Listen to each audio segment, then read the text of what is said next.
Breaking news చూస్తున్నారు. అనంతపురం జిల్లా open air జైల్లో చెట్ల నరికివేతపై యాక్షన్లోకి దిగారు ఉన్నతాధికారులు. ముగ్గురు జైలు అధికారులకు ఛార్జ్ మెమోలు జారీ చేశారు.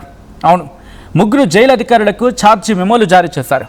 Incharge superintendent T Vasanth Kumar, deputy jailer G Mohammed Rafi, chief head warden మురళీకృష్ణకు ఛార్జ్ మెమోలు జారీ చేశారు డీజీపీ.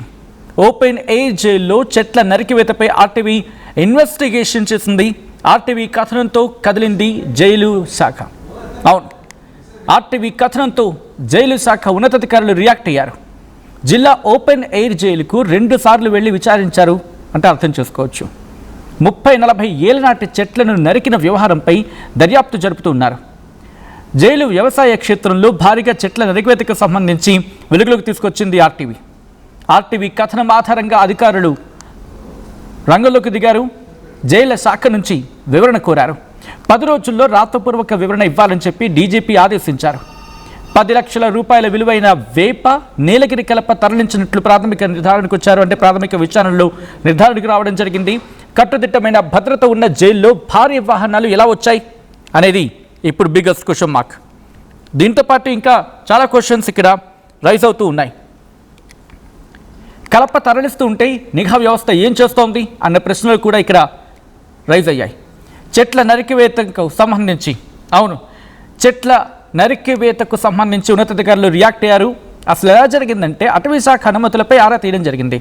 చెట్ల విక్రయంతో వచ్చిన డబ్బు ఎవరి చేతుల్లోకి వెళ్ళిందన్న చర్చ కూడా జరిగింది. ఆర్టీవీ ఇన్వెస్టిగేషన్తో ఓపెన్ ఎయిర్ జైలు వ్యవహారంలో ఫైళ్లు కదులుతూ ఉన్నాయి. ఒకసారి మీరు కాపీని చూడొచ్చు. జైలు శాఖ తీసుకున్న స్ట్రిక్ట్ యాక్షన్కి సంబంధించి మీరు చూడొచ్చు. 14/8/2026 అని చెప్పి, వెరాస్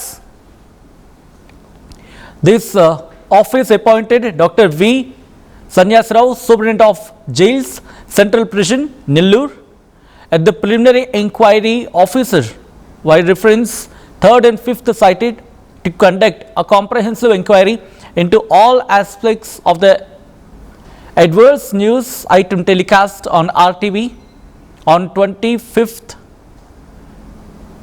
2026 25 మే 25న టెలికాస్ట్ అయింది. అది referred to in the reference first cited, alleging that illegal cutting and sales of trees at the prisoners' agriculture colony Anantapuram, and furnish a detailed and conclusive report identifying the officers and staff responsible for the unauthorized అంటూ మీరు చూడొచ్చు. ఆ రోజు మే 25, 2026న RTV ఈ కథనాన్ని ప్రసారించడం జరిగింది. దీంతో RTV effect మీరు చూడడం జరుగుతుంది. ఆర్టీవీ స్క్రీన్ మీద మీరు ఆ పాయింట్ కంటిన్యూటీలో చూస్తే కనుక అక్కడ కూడా మెన్షన్ చేసిన పరిస్థితి మీకు ఉంటుంది. On careful examination of the preliminary inquiry report along with the available records and the statements obtained from the officers, staff members and other persons connected with the matter, the following serious lapses and irregularities have been observed. The very first point, during the physical inspection of various locations within the prisoners' agricultural colony, it was observed that approximately 80 trees consisting predominantly of neem trees and few eucalyptus trees had been cut down in the agriculture fields. The exposed wood, fresh sap and disturbed అంటూ ఆ detail ఇన్వెస్టిగేషన్కి సంబంధించి మీరు చూస్తున్నారు. అసలు ఎలా జరిగింది, అధికారులు ఎప్పుడు రంగంలోకి దిగారు అండ్ ఎటువంటి అంశాలను వాళ్ళు కనుగొనడం జరిగింది, విచారణ ఎంతవరకు వచ్చింది, ఎటువంటి యాక్షన్లోకి దిగుతూ ఉన్నారు, దీనికి సంబంధించి డీటెయిల్గా మాట్లాడుకునే ప్రయత్నం చేద్దాం. మా AP input editor Krishnamohan updates అందించేందుకు సిద్ధంగా ఉన్నారు. కృష్ణమోహన్, మే 25 ఆర్టీవీ ప్రసారం చేసిన కథనానికి ఈరోజు రెస్పాండ్ అయ్యారు అధికారులు. అండ్ రెస్పాండ్ అయ్యి దీని మీద ప్రస్తుతం ఇన్వెస్టిగేషన్ జరుపుతున్న సందర్భం. సో దీనికి సంబంధించి పూర్తి సమాచారం ఏంటి అని అడిగే కన్నా ముందు, ఇది అధికారుల దృష్టికి వెళ్ళినప్పుడు వాళ్ళు ఎటువంటి విస్మయానికి గురయ్యారు, వాళ్ళు ఎటువంటి షాక్ గురయ్యారు, ఆ తర్వాత ఎటువంటి ఇన్వెస్టిగేషన్ జరిగింది, ఇన్వెస్టిగేషన్లో ఇంకా ఎటువంటి విస్తుపోయే నిజాలు బయటపడ్డాయి? మే 29 అనంతపురం జిల్లా ఆర్టీవీ ప్రతినిధి చెల్లా నాయుడు ఒక ఎక్స్క్లూజివ్ ఇంటర్వ్యూని అందించే ప్రయత్నం చేశారు.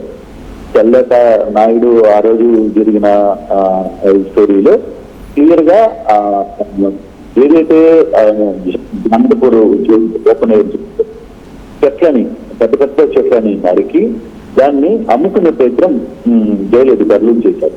అక్కడ ముగ్గురు జైలు అధికారులు, దీనికి సంబంధించిన in-charge superintendent Vasanth Kumar, deputy jailer Mohammed Rafi, warden Muralikrishna, వీళ్ళ ముగ్గురికి సంబంధించి తెలిసే అక్కడ ఒక వెహికల్ ని తెచ్చి ఓపెన్ జైల్లో ఉన్న చెట్లను నరికి దాన్ని ప్రైవేట్ వ్యక్తులకు అమ్మే ప్రయత్నం. ఇప్పుడు అటవీ ప్రతినిధి పూర్తిగా కూడా దాన్ని స్వీటుగా అమ్మించే ప్రయత్నం చేశారు. తర్వాత వాళ్ళు అక్కడ చెత్తని అక్కడికక్కడ వదిలేసి పారిపోయిన పరిస్థితి. దీని మీద దాదాపుగా ఒక 2-3 నెలలుగా దీనికి సంబంధించి పూర్తిగా ఎంక్వైరీ అయితే చెప్పింది.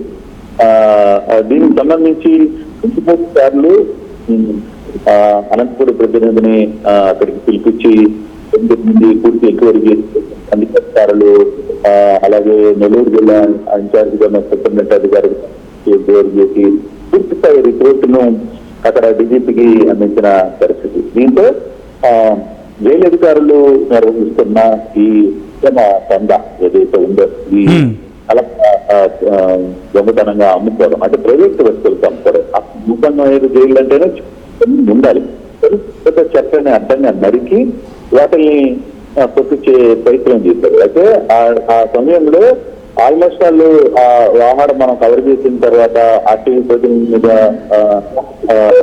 జైలు అధికారులు కూడా దాడి చేసేంత ప్రయత్నం చేశారు, కొత్త ఇబ్బంది పెట్టే ప్రయత్నం చేశారు, కేసులు వేస్తామని చెప్పి నాయుడిని బెదిరించే ప్రయత్నం చేశారు. ఇవన్నీ కూడా జరిగిన పరిస్థితిని మనం చూసాం. ఇవన్నీ కూడా ఆర్టీవీ కథనాలతో వచ్చిన పరిస్థితి. అయితే దీని తర్వాత ఎప్పుడైతే దీనికి సంబంధించి 2-3 అధికారులు వచ్చి పూర్తి స్థాయిలో చేసి డీజీపీకి రిపోర్ట్ ఇచ్చారు. దాని మీద అటవీ శాఖకు సంబంధించి పోలీస్ శాఖ చేసి వీళ్ళందరూ కూడా ఏం జరిగింది అనే దాని మీద ఒక ఎంక్వైరీ చేసింది. తర్వాత మొత్తం మీద ఎన్నిసార్లు అయినా దీనికి సంబంధించి జిల్లా ఓపెన్ జైలు 2 సార్లు వెళ్లి పూర్తిగా విచారణ తెలిపిన తర్వాత 30-40 ఏళ్ల చెట్లు, దాదాపుగా చిన్న చెట్లు, చాలా పెద్ద చెట్లు, బాగా ఎత్తుగా ఎదిగిన చెట్లకు సంబంధించిన చెట్లను నరికి వాటిని అమ్ముకునే అక్కడున్న ఇన్ఛార్జ్ సూపరింటెండెంట్ తర్వాత అధికారులు చేసిన నేపథ్యంలో పూర్తిగా కూడా ఈ రావడం మీద కొంత ఎంక్వైరీ అయితే జరిగింది. ఈ ఎంక్వైరీలో జరిగిన వ్యవహారంలో ఏం జరిగింది అనేది పూర్తిగా అధికారులు ఒక రిపోర్ట్ చూపించిన నేపథ్యంలో ఇప్పుడు వీళ్ళ ముగ్గురికి కూడా మెమోలు జారీ చేశారు డీజీపీ. మెమోలు దాంట్లో 10 రోజుల లోపల రాతపూర్వకంగా వివరణ ఇవ్వాలి, 10 లక్షల విలువైన వేప, నీలగిరి, కలప తరలించుడుగా వీళ్ళు మొత్తం కూడా తరలించేశారు. దానికి సంబంధించి ఒక నిర్ధారణ కూడా వచ్చేసారు. అంటే వీళ్ళు ఈ అక్రమ కలపను చెట్లు నరకడమే కాదు, వాటిని 10 లక్షలకి అమ్ముతున్నట్టుగా కూడా ఒక నిర్ధారణకి వచ్చిన పరిస్థితి. అయితే ఒక ఓపెన్ ఎయిర్ జైల్లో, ఒక కట్టుదిట్టమైన జైల్లో, భద్రత ఉన్న జైల్లోకి అసలు ఇంత పెద్ద లారీలు ఎలా వచ్చాయి? ఆ లారీలతో సహా నాయుడు పూర్తిగా కూడా దాన్ని షూట్ చేసే ప్రయత్నం చేశారు. ఆయన తరలించే ప్రయత్నం చేసిన పరిస్థితుల్లో కలప ఇంత పెద్ద స్థాయిలో తరలిస్తున్నారు. ఎలా తరలిస్తున్నారు అనేది మనకున్న ఇన్ఫర్మేషన్ మీదనే పూర్తిగా కూడా దాని మీద కథనాలు నడిపిన పరిస్థితుల్లో చెట్లు నరికేందుకు అటవీ శాఖ అనుమతులపై ఇప్పుడు పూర్తిగా కూడా ఆరాధిస్తున్నారు. అసలు ఈ చెట్ల విక్రయంతో వచ్చిన డబ్బు ఎవరు జేబుల్లోకి వెళ్ళింది, ఎవరు ఈ డబ్బు అంతా కూడా చేశారు అనేది పూర్తి స్థాయిలో ఇప్పుడు ఎంక్వైరీ. డీజీపీ కూడా నోటీసులు ఇచ్చారు, 10 రోజుల లోపల మీరు పూర్తిగా వివరణ ఇవ్వాలని. అయితే కొంత ప్రాథమిక ఆధారాల ప్రకారం 10 లక్షల రూపాయల వరకు వీటి విలువ ఉంటుంది. కాదు, దీనికంటే ఎక్కువగా ఉన్న పోలీస్ శాఖ, కొంత జైలు శాఖలో కొంత అధికారులను కాపాడే ప్రయత్నం ఎలాగో జరుగుతారు, కింద కాపాడుకునే ప్రయత్నం ఎలాగో చేస్తారు. సో అటువంటి పరిస్థితులు అయితే ఉంది. కానీ దీని మీద ప్రభుత్వం అయితే సీరియస్గానే రియాక్ట్ అయింది. దీని మీద పూర్తి వివరణ ఇవ్వాలి అనేది చాలా క్లియర్ గా చెప్తున్న పరిస్థితి. సో ఇటువంటి పరిస్థితి 10 రోజుల తర్వాత వీళ్ళ ముగ్గురి మీద ఎటువంటి యాక్షన్ తీసుకుంటారు, దీంట్లో ఎవరు నిందితులు, కలపని అమ్మిన తర్వాత అందులో నీలగిరి చెట్లు, తర్వాత కలప ఇవన్నీ కూడా విలువైన వీటి విలువైన చెట్లని మరి వచ్చిన తర్వాత డబ్బుని ఎవరు తీసుకున్నారు అనే అంశాన్ని కూడా పూర్తిగా ఎంక్వైరీ జరిగింది. దానికి సంబంధించిన ప్రాథమిక రిపోర్ట్ కూడా ఉంది వాళ్ళ దగ్గర. అంటే వీరికి ముందుగా చౌకాసి నోటీస్ ఇచ్చారు, మెమోలు ఇచ్చారు. అసలు ఏంటా బాబు మీ వివరణ ఏంటంటే వాళ్ళ దగ్గర ఉన్న ఎంక్వైరీ, స్పెషల్ ఎంక్వైరీ జరిగింది. 2 సార్లు ఎంక్వైరీకి వచ్చారు. ఆ ఎంక్వైరీలో కూడా మన దగ్గర ఉన్న సాక్ష్యాలని అనంతపూర్ రిపోర్టర్ అని పిలిపించి పూర్తిగా వివరాలన్నీ కూడా సేకరించిన పరిస్థితి అయితే ఉంది. తద్వారా ఏం జరగబోతుంది అనేది కూడా చూడాలి. ఇప్పుడు రేపు ఎల్లుండి దీనికి సంబంధించి ఈ వారంలో డీజీపీ దీని మీద ఎటువంటి రియాక్షన్స్ ఇస్తారో చూడాల్సిన పరిస్థితి స్పష్టంగా కనబడుతుంది. Right Krishnamohan, thanks for the update. మొత్తానికి ఎక్కడైనా అన్యాయం జరిగిందా గుర్తుపెట్టుకోండి, ఆర్టీవీ అక్కడ బాధితుల పక్షాన ఉంటుంది. అవును, ఆర్టీవీ ఇన్వెస్టిగేషన్ చాలా సందర్భాలు మీరు చూస్తుంటారు. అండ్ ఈరోజు జైళ్ల శాఖలో జరిగిన అంశానికి సంబంధించి కూడా ఆర్టీవీ ఇన్వెస్టిగేషన్ చేసిన తర్వాత జైళ్ల శాఖ ఉన్నతాధికారులు కూడా రియాక్ట్ అయ్యారు. ఆర్టీవీ ఎఫెక్ట్గా ఈరోజు మాట్లాడుకుంటున్న సందర్భం. అసలు ఏం జరిగింది క్లుప్తంగా వివరించే ప్రయత్నం ఇది. అనంతపురం జిల్లా ఓపెన్ ఎయిర్ జైల్లో చెట్ల నరికివేత మీద యాక్షన్లకు దిగారు ఉన్నతాధికారులు. 3 జైలు అధికారులకు ఛార్జ్ మెమోలు జారీ చేశారు. Incharge superintendent T Vasanth Kumar, deputy jailer G Mohammed Rafi, అలాగే చీఫ్ హెడ్ వార్డెన్ మురళీకృష్ణకు ఛార్జ్ మెమోస్ జారీ చేయడం జరిగింది డీజీపీ.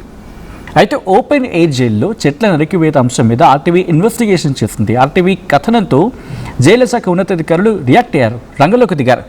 జిల్లా ఓపెన్ ఎయిర్ జైలుకి 2 సార్లు వెళ్లి విచారించడం కూడా జరిగింది. 30-40 ఏళ్ల నాటి చెట్లను నరికిన వ్యవహారం మీద దర్యాప్తు స్టార్ట్ చేశారు. జైళ్ల వ్యవసాయ క్షేత్రంలో భారీగా చెట్ల నరికివేత అంశాన్ని ఆర్టీవీ కథనంగా ప్రసారం చేసింది. ప్రసారం చేసిన తర్వాత ఆర్టీవీ కథనాన్ని ఆధారంగా చేసుకుని అధికారులు అక్కడికి వెళ్లారు. జైలు శాఖను వివరణ కోరారు. 10 రోజుల్లో రాతపూర్వక వివరణ ఇవ్వాలని చెప్పి డీజీపీ ఆదేశించారు. 10 లక్షల రూపాయల విలువైన వేప, నీలగిరి కలప చెట్ల తరలించినట్లు, అంటే వాటి తరలింపుకు సంబంధించి ప్రాథమిక నిర్ధారణలో గుర్తించారు. కట్టుదిట్టమైన భద్రత ఉన్న జైల్లో భారీ వాహనాలు ఎలా వచ్చాయి? కలప తరలిస్తూ ఉంటే నిఘా వ్యవస్థ ఏం చేసింది అన్న ప్రశ్నలు ఇక్కడ ఉత్పన్నమవుతూ ఉన్నాయి. చెట్లు నరికేందుకు అటవీ శాఖ అనుమతులు తీసుకున్నారా? దాని మీద ఆరా తీస్తున్నారు. చెట్ల విక్రయంతో వచ్చిన డబ్బు ఎవరి జేబుల్లోకి వెళ్ళింది అనే చర్చ కూడా జరుగుతుంది. ఆర్టీవీ ఇన్వెస్టిగేషన్తో ఓపెన్ ఎయిర్ జైలు వ్యవహారంలో ఫైళ్లు కదులుతూ ఉన్నాయి.